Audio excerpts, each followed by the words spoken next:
Hey guys, welcome back to my channel. Do I look tired? Because I really am. But I want to go ahead and get right into the story. So this is story time about how my husband ended up hospitalized. So today is Sunday, September the 12th. My husband, just a little background about him: 30 years old, never been seriously sick, no health issues. To this day, he comes home from work very tired, is like, hey, I'm just gonna go lay down, you know, relax or whatever. So he took the boys out, seemed normal, whatever. Had a really hard day at work that day, so I'm like, okay, not gonna bother him. I work from home, so Tuesday was cool.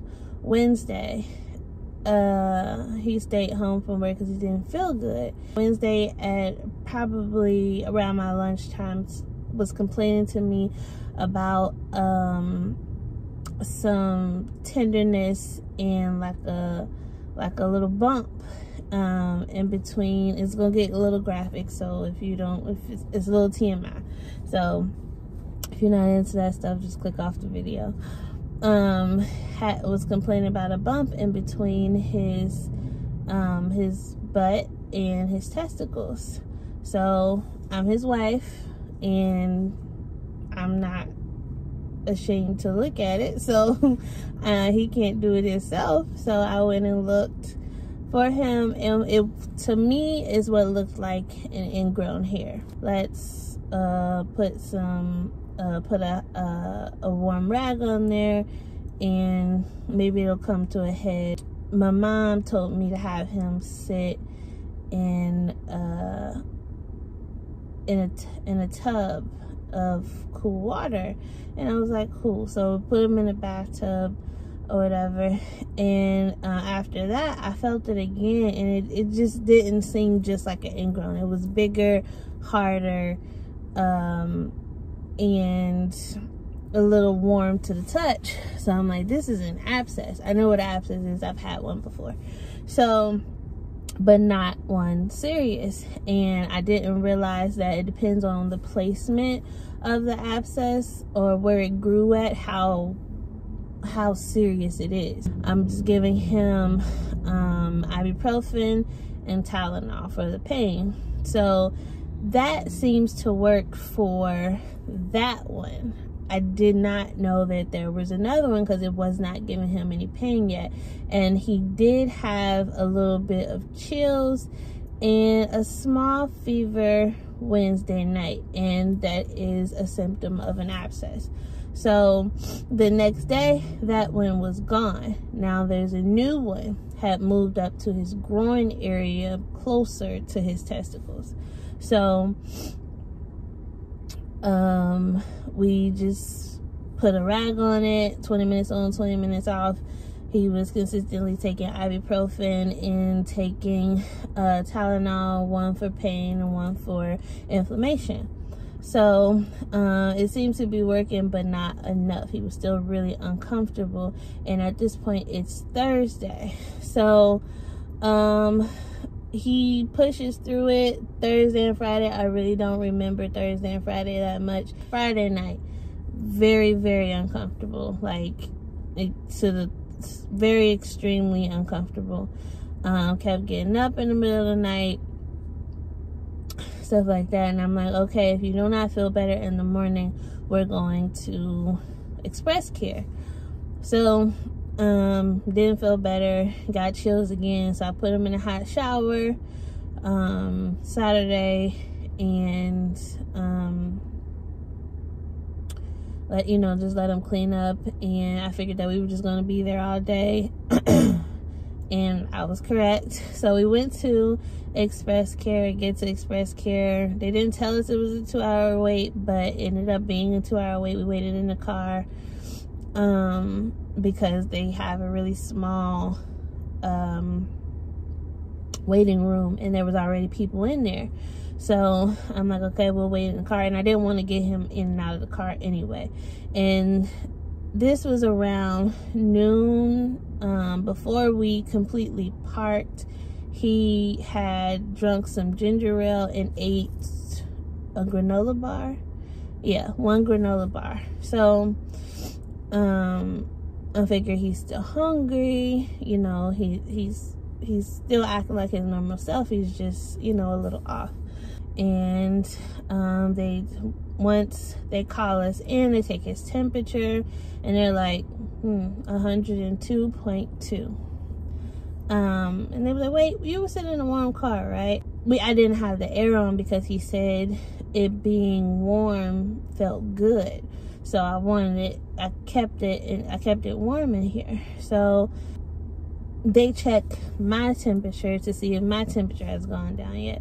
My temperature had already went back down to normal. I was sitting in the car with him. So they were like, yeah, that's a true temperature. They checked it through his ear, and it was like, yeah, that's a true temperature. So he has almost 103 fever. We wait for the doctor. That took about an hour, maybe 30 minutes to an hour.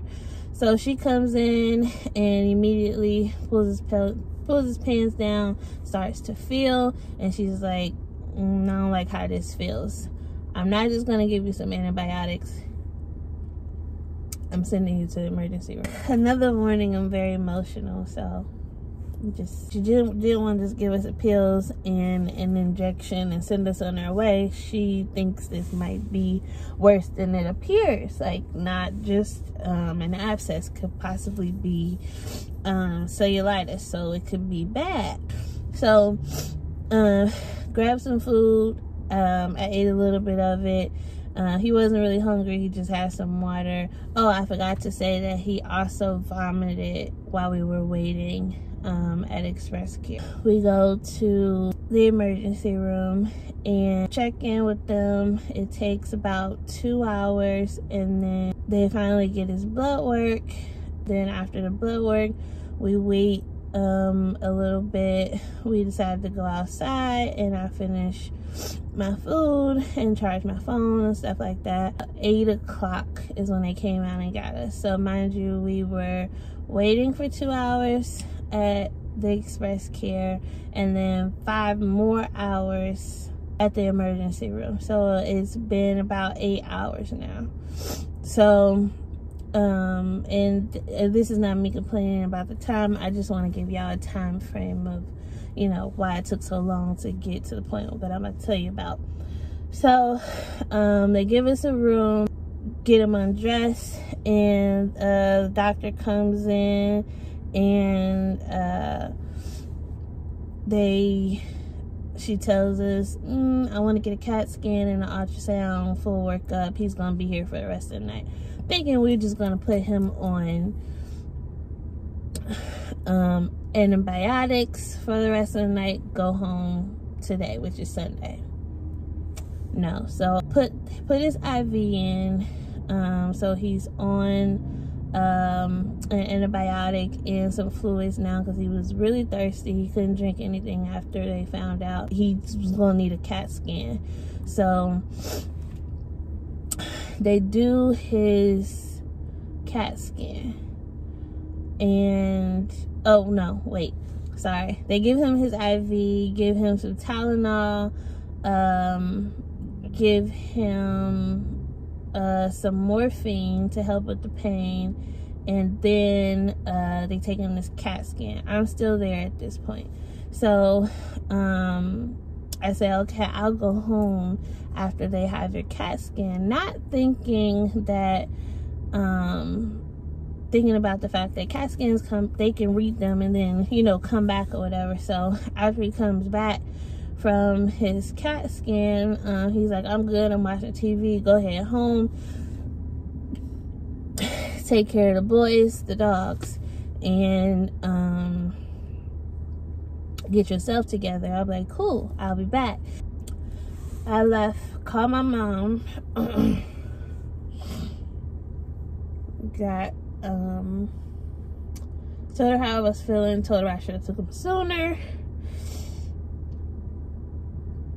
I was literally like hyperventilating on the phone.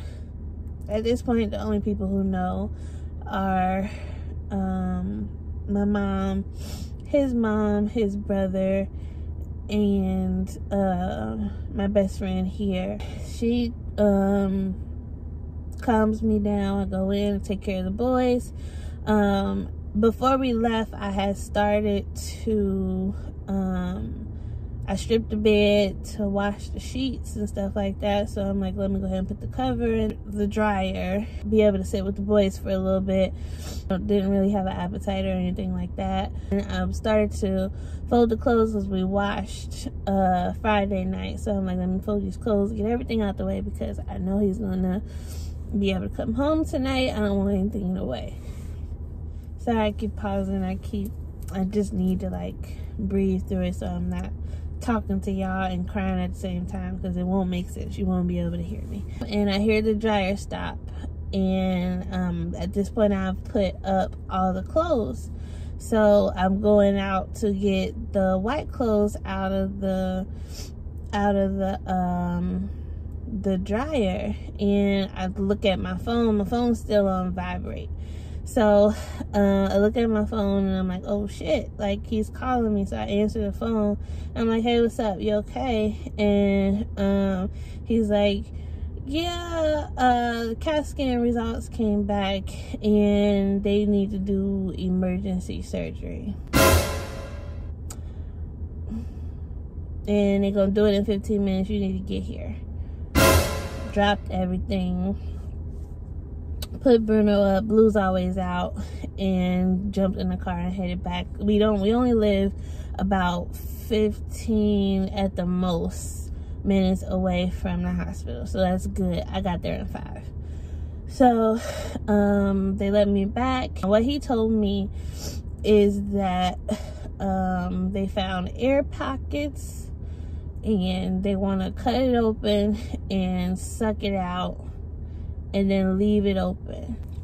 I got to see him before they took him back.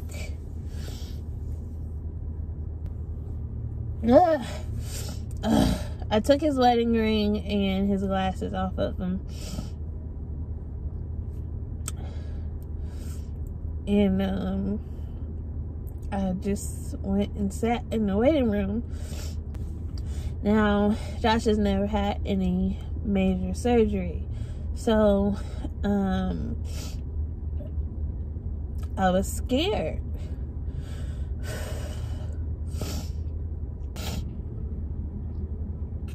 They took him back and told me it was going to take about an hour to just sit in the waiting room. I want to say about 10 a.m. I don't know. I'm going to have to look at the time that I was calling my mom, because I was calling my mom back and forth throughout this time. And she was updating his mom, and I was texting his brother. So,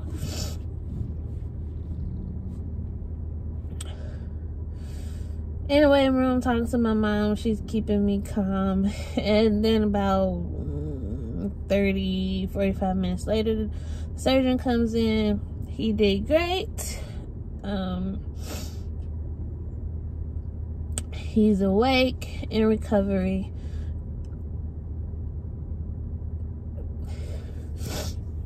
There was no dead tissue, no black tissue or anything like that. Everything's pink, how we like it.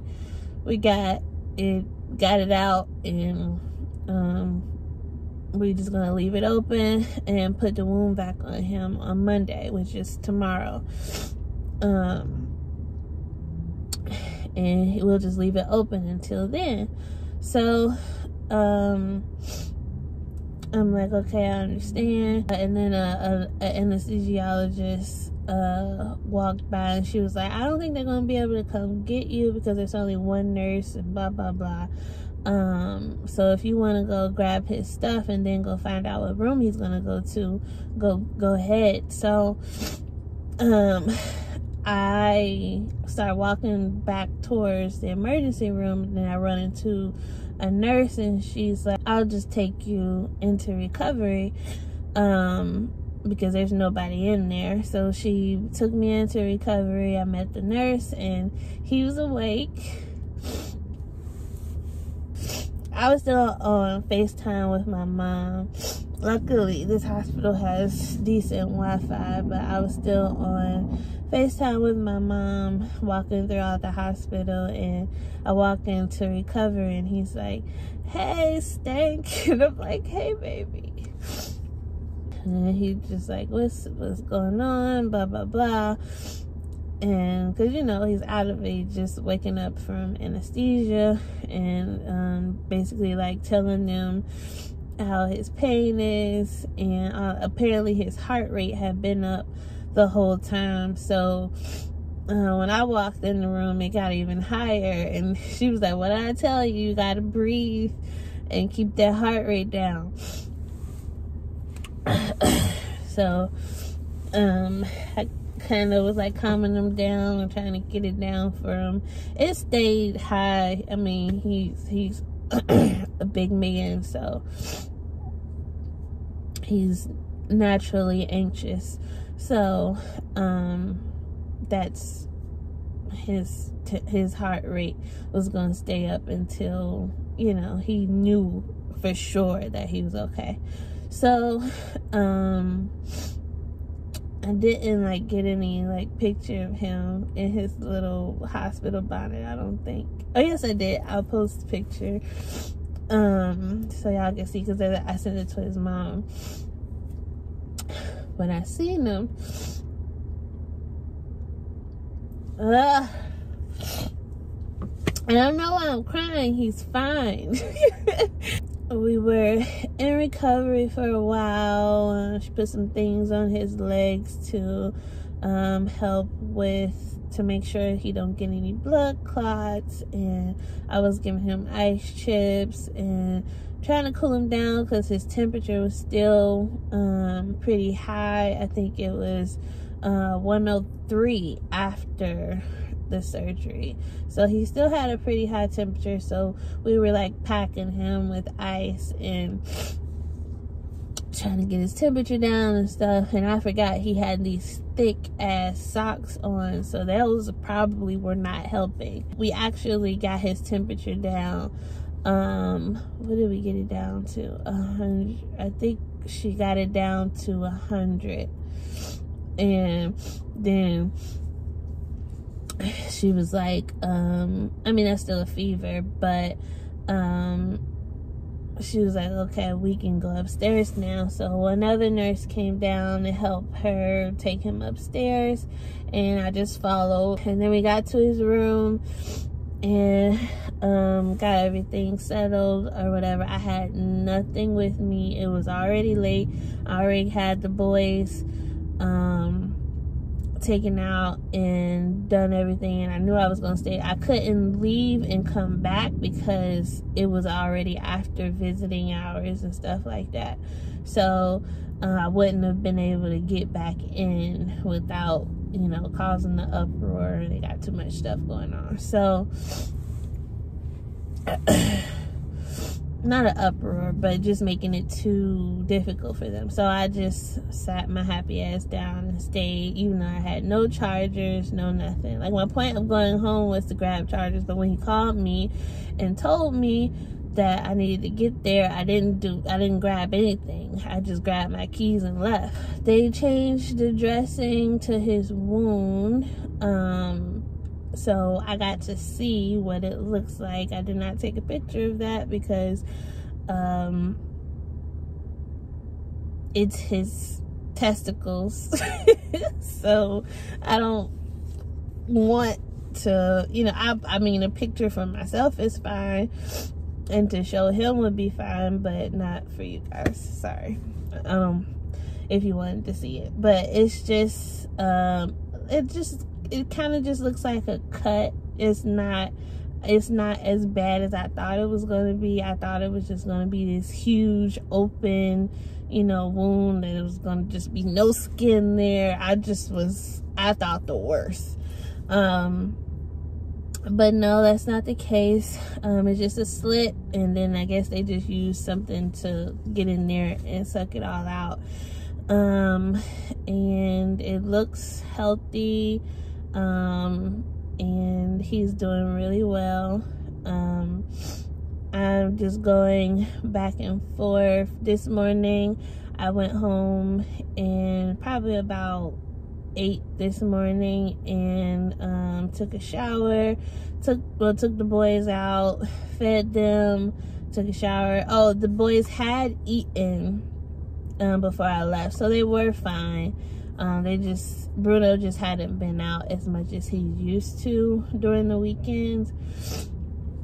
So they had eaten and I fed them again this morning, and he played a little bit this morning, and they were looking for him, and I have like a little video that I recorded for him, and he hasn't seen it yet. I just forgot to show it to him. So I had took my shower, got dressed, grabbed some stuff for him. I don't know exactly when he's gonna come home, so I just grabbed his, his clothes and put them in a bag, grabbed me a blanket and put on some comfortable clothes, and headed back to the hospital. At that point I forgot to feed myself. I hadn't really eaten since before we went into, I had water and everything. I tried to remember to drink some water, but I didn't really have an appetite to eat. So, and he couldn't eat, so I kind of felt bad about that. So that was this morning though. The nurse came in and she was like, I upgraded him and he can eat now. That's when I came back with all the stuff. So we ordered his food. When I got back, and she told me she upgraded him. And then he was like, I told the PCA that I wanted you to give me a bath. I don't want her to give me a bath. So I'm like, okay, I'll give you a bath. So I had brought toiletries and stuff from home. So I had his soap and everything, and his toothbrush and all that, or a new toothbrush, and all that stuff. So I had already planned to, just get him together a little bit, because I didn't know if he was going to stand up today. So the PCA came in and cleaned his catheter. I forgot to tell you guys that he has a catheter, and I think you guys figured that, because why wouldn't he have one in?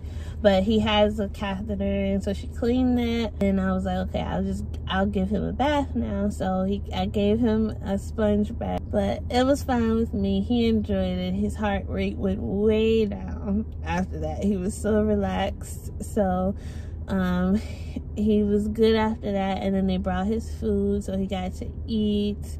And we talked a little bit, called a couple people, and then I took a little bit of a nap, and then I finally had an appetite.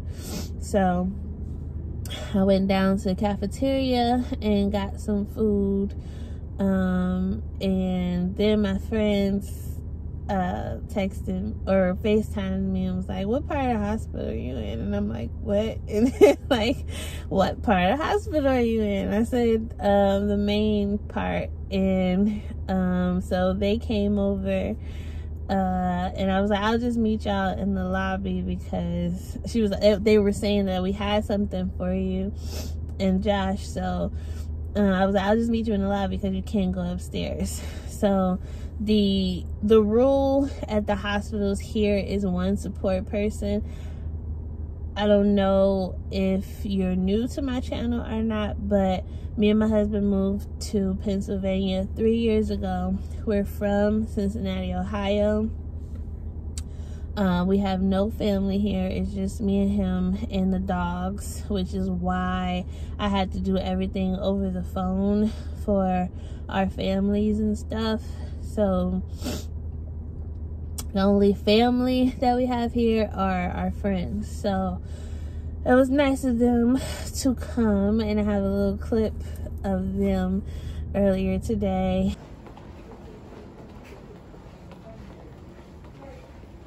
Yeah.